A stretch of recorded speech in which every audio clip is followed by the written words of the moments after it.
भगवान को, कहा यही विवाद की जड़ है, लेकिन आपके हाथों से पीने का आनंद ही कुछ और है, बस आप पिला दो। छुट्टी। अब भगवान समझ गए। भगवान ने पूछा दैत्यों से अमृत पीना है? कहा नहाए हो? देवताओं ने कहा 4 बजे से ही गोविंदाय नमो नमः। दैत्यों से पूछा तुम लोग नहाए हो? दैत्यों ने कहा 8 बजे से तो पहले सो के ही नहीं उठते, तो अमृत कैसे पियोगे? 4 प्रहर का दिन है, 4 प्रहर की रात्रि है, 3 घंटे का प्रहर है, 6 से 9, 9 से 12, 12 से 3, 3 से 6, 3 घंटे का प्रहर। तो रात्रि के चौथे प्रहर से स्नान शुरू होता है, 3 बजे से। 3 से 4 देव स्नान, देवताओं का स्नान। 4 से 5 ऋषियों का स्नान। 5 से 6 मनुष्यों का स्नान, और उसके बाद दैत्य स्नान, उसके बाद काक स्नान, फिक स्नान, कई स्नान है, काक स्नान भी है, फिक स्नान भी है, पशुओं का भी स्नान है, पक्षियों का भी स्नान है। वो तो अपनी अपनी अनुभूति है, कौन कैसे कब स्नान करता है। अब रात के अगर 12, 1 बजे, 2 बजे तक कोई जगे है तो सवेरे कैसे स्नान करते हैं? आजकल तो रात भर लोग जगे, रात भर। उसमें से मैं कोई अछूता नहीं हूँ, क्योंकि हमारा विभाग ऐसा है कि रात भर चलता रहता हूँ, बाई रोड भी चलता रहता हूँ, क्योंकि व्यस्तता जो है ये भक्तों ने ही दी है। आप कहते हो बिजी हैं, तो आप बिजी हैं, तो हम कोई इजी नहीं है, हम भी बिजी हैं, और बिजी भी बनाया है, भक्तों ने ही बिजी बना दिया है। विभाग ही ऐसा है, चलते रहते हैं महाराज। कभी कभी अब कहीं पानी खत्म हो जाए, क्योंकि हम लोगों के साथ बड़े हथकंडे। जब तक कथा होगी तब तक तो बिजली पानी सब मिलता रहता है, और जहाँ 1-2 दिन शेष रह गए, सबसे पहले या तो पानी बंद करो या तो बिजली जो है बंद कर दे।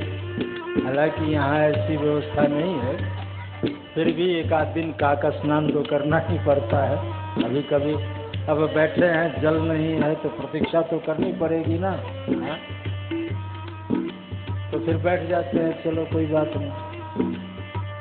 तो स्नान समय से करनी चाहिए। देवताओं ने कहा 4 बजे से ही गोविंदाय नमो नमः, तो कहा भाई अमृत पीना है तो क्यों स्नान करो। इतने में कलश बदल लिया और दैत्यों को सुरापान कराया है, देवताओं को अमृत पान कराया है। एक राहु नाम का दैत्य था, उसने देखा कि ये देवी छल कर रही है, तो चंद्रमा और सूर्य के बीच में जा बैठा। देवता का वेश धारण किया, बैठ गए। ये उसकी बेवकूफ़ी है, प्रकाश में तो वैसे भी चोर पकड़ लिया जाता, बैठा भी कहाँ जाके? चंद्रमा और सूर्य के बीच में। अंधकार में जाता तो भले ही छुप जाता, बचाव हो जाता। चंद्रमा और सूर्य इशारा कर दिए, महाराज ये 2 नंबर का देवता है। तब तक वो अमृत पी चुका था। चक्रेण क्षुरधारेण जहार पिबता सिरा, भगवान ने उसका सिर छेदन कर दिया, लेकिन अमृत पी जाने के कारण वो दोनों भाग जीवित है। अब लहसुन प्याज की बात बताऊं तो आपको बुरा लगेगा, लेकिन बताऊंगा जरूर। क्यों नहीं खाना चाहिए? क्यों खाना चाहिए? यही जो ये सिर कटा है ना इसका, राहु का जो सिर कटा है, तो उसके खून जो गिरे ना धरती पर, वही लहसुन प्याज की पैदाइश है इसकी। इसमें दोनों गुण हैं। अमृत पी चुका था इसलिए अमृतमय भी है, और राक्षस का खून था इसलिए उसमें तमोगुण का भी समावेश है। हमारे आयुर्वेद में औषधियों में इसका प्रयोग होता है।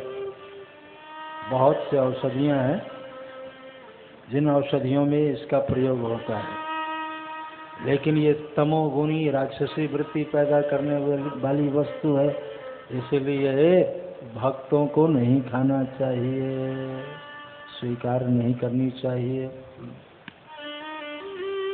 अभक्ष्य चीज जो है, अखाद्य चीज जो भगवान को भोग नहीं लगे, वो सब नहीं खाना चाहिए, उसका त्याग करनी चाहिए। पहले तो ये जो समाज है आपके राजस्थान की समाज, मारवाड़ी लोगों के का नाम सुन करके लोग बड़े खुश होते थे कि इनके यहाँ बड़ी शुद्धता है, लेकिन अब कुएं में भांग पड़ी है। इस समाज में भी बहुत सी विकृतियाँ आ गई। अब उन विकृतियों की चर्चा एक एक करके कहाँ तक की जाए, लेकिन सुधारने की आवश्यकता है। इसमें मुख्य भूमिका देवियों की है। देवियाँ अगर बना के देगी तभी तो। वैसे तो एक सज्जन हमसे कह रहे थे कि आजकल कोई बनाती नहीं है। फ़ोन उठाया, हाँ भाई 5 पैकेट ब्रेकफास्ट भेजो, 5 पैकेट लंच भेजो। और होम डिलीवरी है आजकल जो है, चाहे ब्रेकफास्ट हो, लंच हो, डिनर हो, सब होटलबाजी। एक दिन लौट करके आना होगा। ये सब नहीं खाना चाहिए। और ख़ास करके ये चाइना वाले परोस रहे ना बच्चों को, उनको संस्कार दो। धीरे धीरे सब जो है, सबकी बुद्धि खराब हो जाए। कम से कम संकल्प करना चाहिए। एक बार संकल्प करें कि हम ये सब चीज़ न अपने खाएंगे न बच्चों को खिलाएंगे, नहीं तो आगे चल करके जो है बहुत दुखदाई होगा। अभी तो नहीं पता चलेगा। एक बच्ची 14 साल की, वो खाती थी जो है, क्या कहते हैं उसको, चाउमीन और पिज्जा। हाँ, तो ये वो खाती थी और उसके गैस की ऊर्ध्व गति हो गई। ऊर्ध्व गति मतलब ऊपर की ओर गैस सिर में जा बैठा, और वो थोड़ी देर बाद चलती थी मूर्छित होकर के गिर जाती। और जहाँ मूर्छित होकर के गिरे तो उसकी माँ ही पूछती, तू कौन है? उसको लगता कि कोई भूत प्रेत इसको पकड़ लिया, मूर्छित होकर के, तू कौन है? अब होश में लाने के बाद वो बच्ची कुछ न कुछ जो है सुनाती, जो मन में आए वही कहती। और धीरे धीरे बालाजी के पास 2-3 साल तक, फिर एक बार मेरे पास जो है वो केस आ गया। मेरे यहाँ भी आश्रम में आते ही मत्था टेकते टेकते लुढ़क गई। जैसे लुढ़की तो उसकी माँ कहती है कि तू कौन है? हमने कहा क्या है, इस तरह क्यों पूछ रही? कहा महाराज ऊपर की हवा है, ऊपर की हवा लग गई है इसको, कोई भूत प्रेत का है छाया इसके ऊपर। हमने कहा इसके ऊपर कुछ नहीं है। तो उसको समझाया गया, उस कन्या को, उससे पूछा गया। उसने कहा कि हमारा ये रोज मैं यही सब खाती हूँ। कुछ नहीं खाती थी, रोटी पानी वगैरह कुछ नहीं, बस उस गैस के मारे परेशान। फिर उसको उपाय बताया और पहले दिन 2 रोटी खिलाया। हमने कहा अब अगर तुम्हारी माँ पूछे है कि तू कौन है, तो तू भी उसी स्वर में बोलना कि तू कौन है, बाकी मैं संभाल लूंगा। तो अब उसको हमने सिखा दिया, सिखा पढ़ा दी थोड़ी सी, और वो ठीक हो गई। तो जैसे एक दिन ऐसे ही गिरी जान करके, हमने उसको ऐसे ही कहा था तुम लोग जाना, तो फिर उसने कहा कि तू कौन है? तो वो कहा तू कौन है? मैंने कहा ये मुझसे पूछ रही है। कहा इसके ऊपर जो था अब तेरे ऊपर आ गया है, कुछ नहीं, दुनिया भर की बातें। तो इसलिए आहार के ऊपर विशेष ध्यान देने की आवश्यकता है। तो ये राहु का सिर जो छेदन किया, इसी से इसकी उत्पत्ति है। राहु और केतु दोनों दो भागों में, दोनों जीवित। आज भी वैज्ञानिक लोग कहते हैं, वैज्ञानिकों की ऐसी मान्यता है कि पहले ये एक ही थे, किसी घटना विशेष से दो हो गए। आखिर आधार क्या है? आधार हमारे शास्त्री हैं, ये शास्त्र हैं, इनके ऊपर ही खोज करते हैं लोग। तो देवासुर संग्राम हुआ, बहुत भयंकर संग्राम। देवता लोग अमृत पी चुके थे, दैत्य लोग पराजित हुए, सभी दैत्य मारे गए। दैत्यों के गुरु शुक्राचार्य जी एक विद्या जानते थे। विचार किया कि हमारी चेला ही खत्म हो गई, सबके सब चेले चेली मारे गए, अब क्या करें? तो विद्या का प्रयोग किया, सबको जीवित किया, बलि से यज्ञ कराया है और इतना दान कराया, इतना दान कराया कि बलि के पास अपार शक्ति आ गई। अभिजित नक्षत्र देख करके कहा स्वर्ग के ऊपर धावा बोलो और स्वर्ग को अपने अधीन करो, स्वर्ग के ऊपर कब्जा कर लो। बलि का कब्जा हुआ स्वर्ग के ऊपर, देवता घर से बेघर हो गए। अब कहाँ जाएं, क्या करें? माता अदिति के पास गए हैं, अदिति से प्रार्थना की है।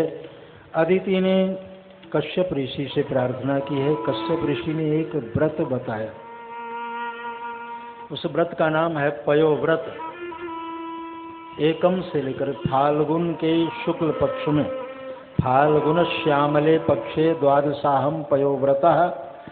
एकम से लेकर के द्वादशी पर्यंत दूध पी करके भगवान की अर्चा पूजा करे तो निश्चित रूप से भगवान की कृपा होती है। निसंतान लोग भी ये व्रत कर सकते हैं। ये व्रत बताया और अदिति मैया ने ये व्रत किया। ठीक 12वें दिन जब इस व्रत का उद्यापन करने लगी तो भगवान के दर्शन हुए। भगवान चतुर्भुजी रूप में प्रकट हो रहे हैं। बोलिए चतुर्भुजी भगवान की जय। भगवान ने अदिति मैया से कहा है कि मैया मांगो, कुछ मांग लो। अदिति माता ने कहा कि तुम्हारे सामान ही पुत्र चाहिए।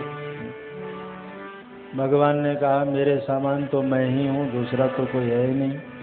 मैं ही तुम्हारे घर पुत्र के रूप में आऊँगा।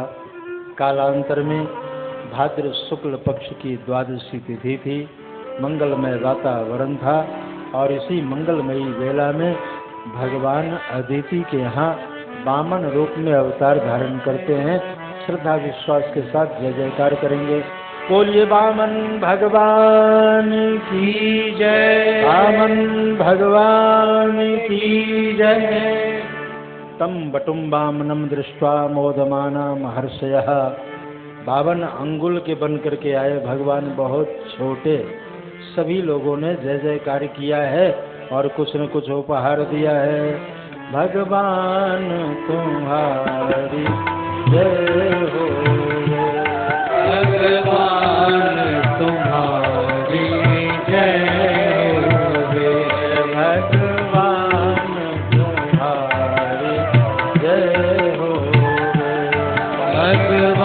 भगवान तुम्हारी जय हो, भगवान तुम्हारी जय हो, भगवान तुम्हारी जय हो, गुणधाम तुम्हारी जय हो, भगवान तुम्हारी जय हो, सुखधाम तुम्हारी जय हो, सुखधाम तुम्हारी जय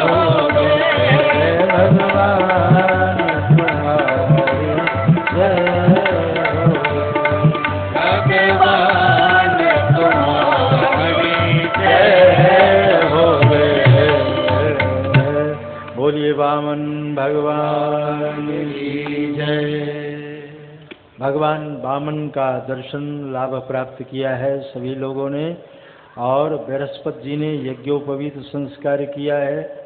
माता अदिति ने कौपीन दे दी है, काले रंग का मृग चर्म दे दिया है। इंद्र ने छत्र दिया है, ब्रह्मा जी ने कमंडलू दिया है। क्रमशः सब लोग कुछ न कुछ भगवान वामन को दिया। अंत में साक्षात अन्नपूर्णा भवानी माता ने भिक्षा दी है। बलि के यज्ञशाला की ओर भगवान चले हैं, क्योंकि पृथ्वी के ऊपर बलि का शासन, इसलिए कहा कि आपको अगर जमीन चाहिए तो बलि के यज्ञशाला की ओर जाएं। बलि ने दूर से देखा है, खूब स्वागत किया है। स्वागतम ते नमस्तुभ्यम, हे ब्राह्मण आपका स्वागत है इस यज्ञशाला में। आदेश करें, मैं क्या सेवा करूं, आप आदेश करें।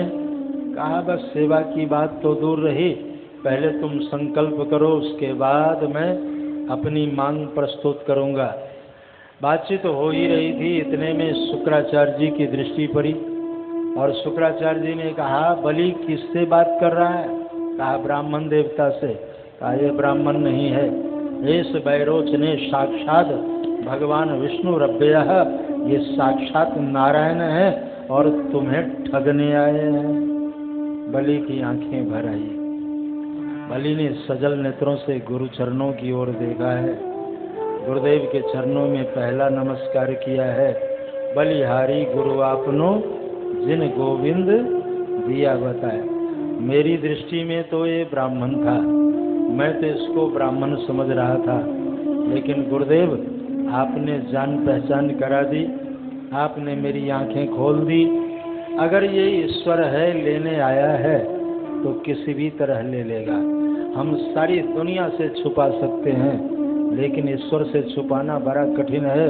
वो लेना भी जानता है और देना भी जानता है। लेने लगता है तो कंगाल बना देता है और देने लगता है तो श्रीमंत बना देता है। इसलिए उसकी सत्ता में विश्वास रखने की आवश्यकता है और भगवान की सत्ता को स्वीकार करने की आवश्यकता है। अहंकार के कारण ये जीव ध्यान नहीं देता, अवहेलना कर जाता है। मुसीबत तो तब आती है जब उसकी लाठी बजती है, और उसकी लाठी बजती है, जरा सी आहट हो ना, अभी थोड़ा सा पंखा हिलने लग जाए, थोड़ा तेज तेज, मेरे ख्याल से पूरा पांडाल खाली, भागो भागो भूचाल आ गया।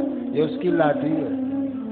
मेरे मन कुछ और है, विधना के मन और। हम सोचते कुछ और है, वो सोचता कुछ और है। पल में परलय होएगी, एक पल में पता नहीं क्या कर दे। इसलिए हर पल भगवान के निकट रहने की चेष्टा करो। जो बुद्धिमान है, जो ज्ञानवान है, वो अपना हर पल हर क्षण भगवान के चरणों में बिताता है। शरीर से कहीं भी रहे, मन शरीर से भगवान के चरणों में ही रहता है।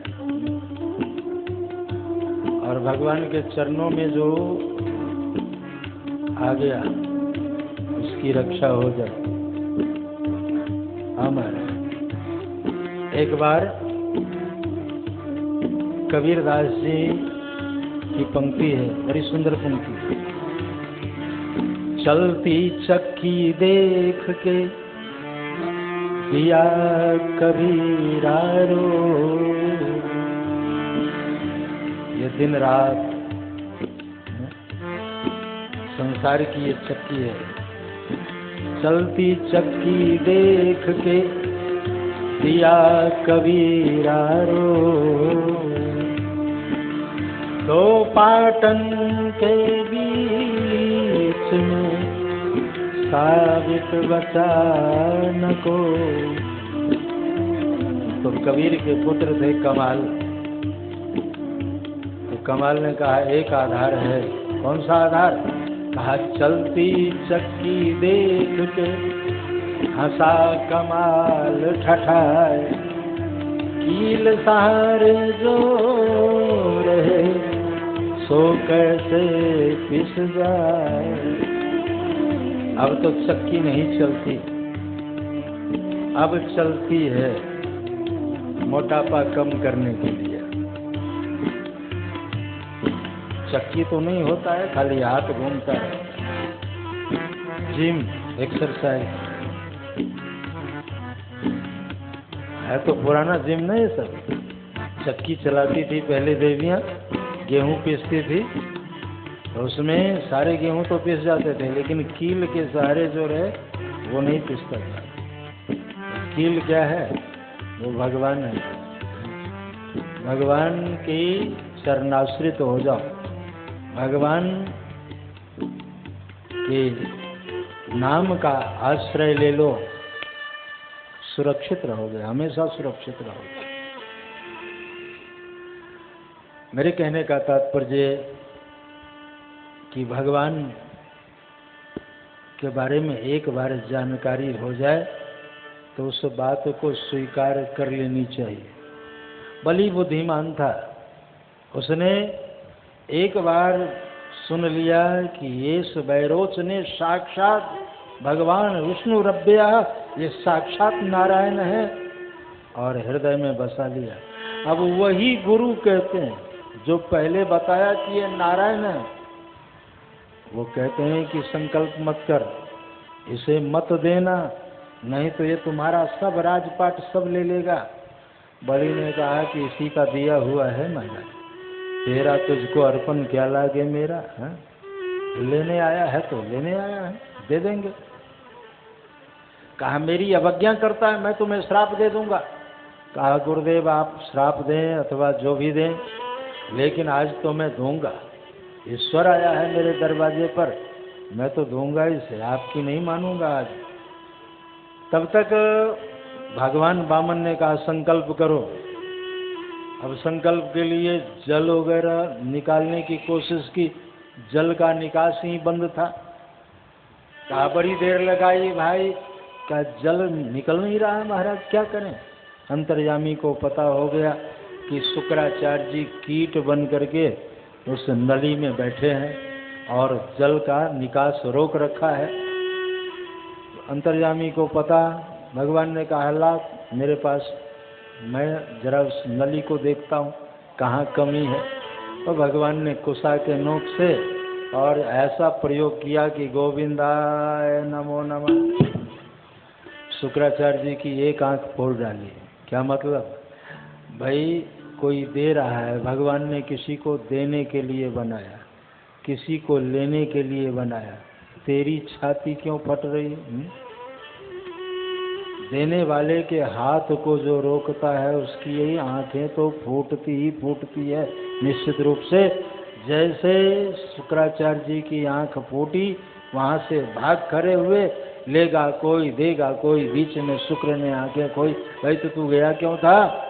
लेनदार और देनदार के बीच में जाना ठीक नहीं। शुक्राचार्य जी के जाने के बाद संकल्प किया, कहा संकल्प करो, कहा 3 पग भूमि चाहिए। अब बलि नाराज हो गया, तेरे चक्कर में हमने गुरुदेव से भी तू मैंने किया और मांगा भी तो 3 पग भूमि, वो भी मेरे जैसे दाता के यहाँ। एक बार और मौका देता हूँ, मांग लो। उसने कहा महाराज मैं संतोषी ब्राह्मण हूँ, असंतुष्टा ध्वजानष्टा संतुष्टा च महीपति, असंतुष्ट ब्राह्मण नष्ट हो जाते हैं, मैं संतोषी हूँ, 3 पग में संतोष करूँगा। कहीं भी नाप लो, एक पग में सारी पृथ्वी सिमट के आ गई, दूसरे पग में स्वर्ग नाप लिया, और तीसरा, भगवान ने कहा तीसरा कहाँ है? भगवान कहना चाहते हैं अरे 2 पाँव वाला आदमी तो 3 पाँव का संकल्प क्यों करता है, ये तीसरा देगा कहाँ से? और यही जीवों का अहंकार है। होता कुछ नहीं, मैं ये कर दूंगा, मैं वो कर दूंगा, मैं वो कर दूंगा, होता कुछ भी नहीं। तो अहंकार नाप ले, उसी चरणों से गंगा जी निकलती है। बलि ने अपना सिर झुका दिया, गोविंद अब तीसरा चरण जो है मेरे सिर पर रख के पूरा कर लो। तीसरा चरण जैसे फिर झुकाया। भगवान ने कहा कि अभी तक तो मैं बांध रहा था, अब तूने मुझे बांध लिया, मांगो क्या चाहिए। तो बलि चाहत बैकुंठ को, प्रभु दिन्नो पाताल। तो वैकुंठ के ऊपर कब्जा करना चाह रहा था, भगवान ने पाताल का जो है राज दे दिया, नागलोक में जाओ। और कोई इच्छा है? कहा नहीं महाराज, बस एक ही इच्छा है कि अपने महल से निकलूं, जिस दरवाजे से आपका दर्शन हो। और उसके राजमहल में 52 दरवाजे थे, 52 दरवाजों पर चौकीदार के रूप में विराजमान हो गए। अब भगवान जिसके यहाँ चौकीदार हो, बलि दर्शन का लाभ प्राप्त करता था। लक्ष्मी जी ने देखा देवता जी पता नहीं किस भगत के यहाँ गए, अभी तक वापस नहीं आए। तो पता लगाते लगाते पहुँच गई, देखा यहाँ चौकीदारी करते हुए, धीरे से पूछा ये क्या स्वरूप है? कहा फंस गया हूँ, क्या करूँ, अब तुम निकालो। तो कभी देवी फंसे तो देवता निकाले, कभी देवता फंस जाए तो देवी निकाले। ये परस्पर जो है एक दूसरे में अभिन्नता। हमारे यहाँ जुगल उपासना है, इसीलिए पहले राधा फिर कृष्ण, पहले सीता फिर राम, पहले गौरी फिर शंकर। तो ये शक्ति और शक्तिमान का दोनों का बड़ा ही अभिन्न संबंध है। भगवान ने कहा कोई उपाय करो देवी। बलि बैठा हुआ था, झट से वेश बदल करके गई, रक्षा सूत्र कलाई के ऊपर घुमा रही। अरे तू कौन है, कहाँ से आई? कहा तेरी बहन, आज राखी का त्योहार है, बांध दिया। आज मैं जो चाहूँगी वो मुझे मिलना चाहिए। बलि ने कहा कि बहन कभी किसी को मना नहीं किया, और तू जब बहन है तो तेरे को कैसे मना कर सकता हूँ, मांगो क्या चाहिए।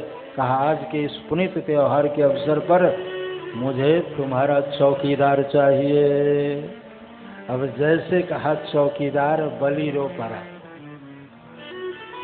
बलि की आंखें भर आई, तू मेरी बहन नहीं हो सकती। मैंने अपना सब कुछ लुटाने के बाद इसको पाया था, और तू सहज भाव में मांग ले गई। इससे सिद्ध होता है कि तू मेरी बहन नहीं है। कौन है? मेरे सामने अपना असली रूप प्रकट कर। तो भक्तों के आगे भगवान की नहीं चलती। अब लक्ष्मी जी ने तुरंत लक्ष्मी जी का रूप धारण किया। चौकीदार जो है वो नारायण। बोलिए लक्ष्मी नारायण भगवान की जय। बलि ने भगवान के इस सुंदर जुगल झांकी का दर्शन किया है और प्रार्थना की है चरणों में। दीनों के तुम ही दयाल हो, भज राधे गोविंदा। दीनों के तुम ही दयाल हो, भज राधे गोविंदा। दीनों के तुम ही दयाल हो, भज राधे गोविंदा। राधे गोविंदा, भज राधे गोविंदा। राधे गोविंदा, भज राधे गोविंदा। राधे गोविंदा, भज राधे गोविंदा। शरणागत प्रतिपाल हो, भज राधे गोविंदा। शरणागत प्रतिपाल हो, भज राधे गोविंदा। दीनों के तुम ही दयाल हो,